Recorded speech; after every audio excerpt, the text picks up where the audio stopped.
नीट बघा, हे शेतातून जी पळते याला तुमच्या इकडं काय म्हणतात हे नक्कीच मला सांगा. आणि गावाकडचे आंबे, वातावरण, गावाकडची मज्जाच वेगळी असते. हाय सगळ्यांना, नमस्कार. स्वागत आहे माझ्या यूट्यूब चॅनलवर सगळ्यांचं. आणि मी व्हिडिओ कुठून शूट करते बघा तुम्ही. व्हिडिओ शूट करते आंब्याच्या झाडावर बसून. असा कुणीच व्हिडिओ शूट केला नसेल असा मी व्हिडिओ शूट करते. म्हणजे नाही का, असं कुणी जिंदगीत सुद्धा व्हिडिओ शूट केला नसेल. तर मी जाऊन करा व्हिडिओ, जाऊन शूट करा. आणि आम्ही आंबे उतरायला आलोय बघा. आम्ही आजकाल जेंट्स ऐकले असते, लेडीज बी उतरतात, पण आम्ही पुण्याला मुंबईला राहून सुद्धा आंबे उतरायला आलोत. आणि एवढे आंबे उतरलेत म्हणजे आता चालू आहे 5 मिनटं.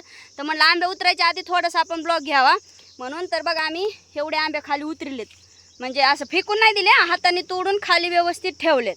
आणि दादे हाय कर गेंड्या हाय. How are you. तर आम्ही खूप सकाळ आलोय. आणि हिनं मला ना, ही माझी बहीण आहे, म्हणजे तिला नाही दाखवते मी, तर तिनं मला तशीच घेऊन आली. पारुशीच आहे, मी बी पारुशी, ती बी पारुशी, पण मी गाऊनवर आहे. तर असू द्या, त्यात काय तेवढं विशेष नाही. ती साडी बिडी घातलेली, म्हणजे ती काय इकडं आले होती गाऊन बिऊन घालत नाही. ती मुंबईला असते तर तिकडं घालते, इकडं नाही. तर मी पारुशीच आली, ती बी पारुशीच आहे. आणि मस्त आता आंबे उतरणार आहेत. तर बघा लय आंबे येतं, या आंबे खायला आमच्या गावाला. म्हणजे येणार कोणीच नाही आहे, फक्त म्हणायचं असते.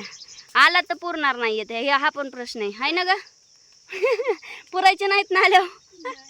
दाद्या ते बघा दगडाने पाडतोय आमचा दादा त्याचे पाडूनच येते. आता 2-3 झाड आहेत आंब्याचे, तर ते आम्हाला उतरायचेत, म्हणजे तोडायचेत आणि घरी. तोडायचे, ते उतरायचे कळायचे नाहीत. म्हणजे काही जणांना कळेल ना ग, गावाकडचे असतात. काही जणांना कळेल. उतरायचे म्हणजे आमच्या इकडे उतरायचे म्हणतात, आणि उतरायचे म्हणजे तोडायचं असतं. मी हे बघा झाडावर आहे, तुम्हाला खोटं वाटत असेल तर पूर्ण दाखवते. हे बघा आंबे, हे बघा, हा आंबा तोडला. आणि असाच आम्ही ते असते ना पाटी गुणी, त्याच्यात म्हणजे बकेट त्यात टाकायचा. आणि अरे माकडा दगड लागतात की मला, हा दगडानं पाडतोय. दर हे. तर असं काही नाही आहे की फक्त पुरुषच काम करू शकतात, किंवा पुरुषाचं असं काही नसते, किंवा स्त्रियाही करू शकतात असं काही नाही. सगळेच करू शकतात. जे की आंबे वगैरे उतरायची कामं वगैरे शेतातली बऱ्यापैकी स्त्रियासुद्धा आता करतात, झाडावर वगैरे येंगतात.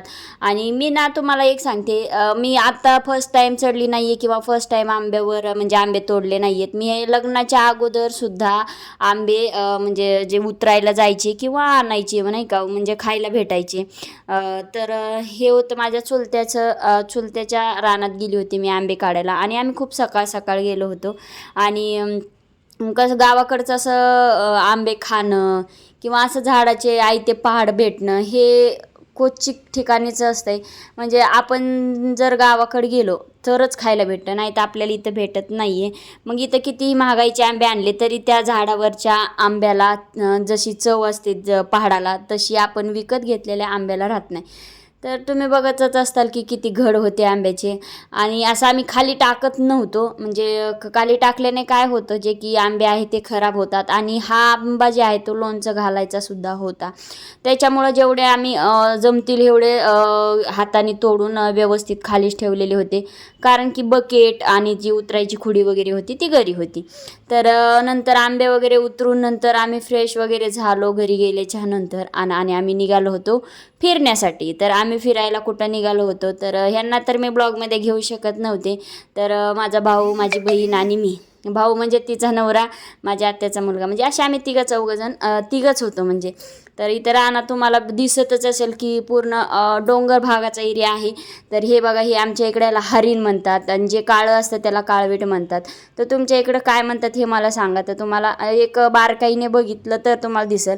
आणि जेव्हा ह्यांना बघितलं तेव्हाच मी कॅमेरा काढला की बाबा आपला ब्लॉग आपण कंटिन्यू करूया आजच्या दिवसाचा. तर तुम्ही नीट बघाल तर तुम्हाला खरंच दिसेल एकदम ह्यानी गावाकडं, म्हणजे असं एकदम बारकाईने बघितलं तर हे असं गावाकडं प्राणी पक्षी काही पण बघायला भेटतं. आणि तुम्हाला इथं मोरसुद्धा दिसेल, ओरिजिनल मोर.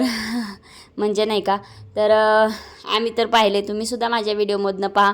काही जणांना बघायला भेटत नसतं, काही जणांना बघायला भेटतं, काही जणांना गावाकडचं वातावरण आवडतं आणि त्यातच मी सुद्धा आहे. मला गावाकडचं वातावरण वगैरे खूप आवडतं, पण राहायला जास्त आवडत नाही. म्हणजे असं हे बघा, तुम्ही मोर बघू शकता. म्हणजे क्वचित म्हणजे असं एक महिना 1.5 महिना एवढंच, म्हणजे ते पण नाही का असं नको वाटतं जास्त. फिरायचं वगैरे म्हटलं तर ठीक आहे. तर असो, आम्ही गेलो होतो आमच्या आत्याच्या गावाकडे. तर आमच्या आत्याचं गाव कुठलं काय हे सगळी डिटेल माहिती वगैरे एवढं तर नाही आपण सांगू शकणार. तर हा डोंगराचा भाग होता, आज चढ उतार खूप छान. आणि इकडं ना पावसाळ्याचं खूप सुंदर असते, खूप म्हणजे खूप सुंदर असते पावसाळ्यात. म्हणजे नाही का, हे जे वाळलेलं गवत आहे ते हिरवं होतं, एकदम गार्डनसारखं एक प्रकारचं गार्डनच असतं आणि खूप मोठाले डोंगर वगैरे असतात. अशा टायमाला कसं आपल्याला जाता येत नाही आहे, कारण मुलांच्या शाळा वगैरे असतात किंवा आपण पावसाचं वगैरे जाऊ शकत नाही. हा प्रॉब्लेम सर्वांचाच असतो. तर तुम्ही बघू शकता झाडाला आंबे वगैरे किती आलेले होते. तर चला असो, तर आम्ही गेलो होतो चिखलवीडला, एवढं सांगू शकते. तिकडं माझी आत्या आहे, तिकडे गेलो होतो आणि मी नंतरसुद्धा गेले होते. तर असेच आपले गावाकडचे ब्लॉग बघण्यासाठी चॅनलला सबस्क्राईब करा, बेल आयकॉन दाबा. नवीन कुणी जॉईन झालं असेल तर नक्कीच त्यांनी कमेंट, एक शेअर, लाईक करा. आणि खरंच तुमच्या सपोर्टनी खूप म्हणजे असा छान, म्हणजे असं वाटतं की बाबा कमेंट केल्याने की आपल्याला कोणाला तरी आपले व्हिडिओ वगैरे आवडतात. की कमेंट केली ना, त्यातून एक आपल्याला छान वाटतं. कमेंटद्वारे एवढंच, आणि बाकी काहीसुद्धा नाही आहे. काय व्हिडिओमध्ये चुकलं तर मला नक्कीच कमेंट करून सांगा की ते चुकलं आहे. ते आपण नेक्स्ट व्हिडिओमध्ये मी सुधारण्याचा प्रयत्न करीन. तर आता आम्ही गावाच्या जवळपास आलो होतो. आता डोंगर भागात पहिलं जेव्हा म्हणजे सांगायसारखं भरपूर काही आहे, पण आपला व्हिडिओ जरा जास्त मोठा नसल्यामुळं मी काही हे सांगू शकत नाही. तर डोंगर भागात पहिलं ना घरं छोटे छोटे वगैरे असायचे. जसं की माझ्या मामाचं सुद्धा गाव होतं, पण आता तसं नाही आहे. डोंगर असो, खेडेगाव असो किंवा सिटी असो, आता घरं खूप सुंदर सुंदर बांधतात लोक, म्हणजे नाही का आपल्या चॉईसनी. तर आजकाल कोणच कमी नाही आहे, म्हणजे नाही का, कष्ट करून आपापल्या स्वतःच्या हिमतीने मेहनतीने खूप लोक चांगले राहतात. पहिले असे छोटे छोटेच घरं असायचे, आता लोक खूप छान छान घरं बांधतात, सुंदर सुंदर, आपल्या खेडेगावातल्या सिटीपेक्षा सुंदर घरं बांधतात. तर असा डोंगर आहे. कुणाकुणाला असा डोंगर बघायला आवडतो नक्कीच मला सांगा. मला तर खूप डोंगर बघायला आवडतो. तर बघा व्हिडिओ कसा वाटतोय कसा नाही. आणि आणखी आपले असे व्हिडिओ खूप गावाकडचे येणार आहे. तर तुम्ही म्हणत असाल की गावी आहे, तर हो, गावीच आहे. म्हणजे गावाकडचे ब्लॉग आहेत म्हटल्यावर गावाकडंच असेल ना. तर आंबा वगैरे लेट उतरला होता, कारण की अजूनसुद्धा गावाकडे आंबे तसेच आहेत. तर भेटू नेक्स्ट ब्लॉगमध्ये, तोपर्यंत बाय.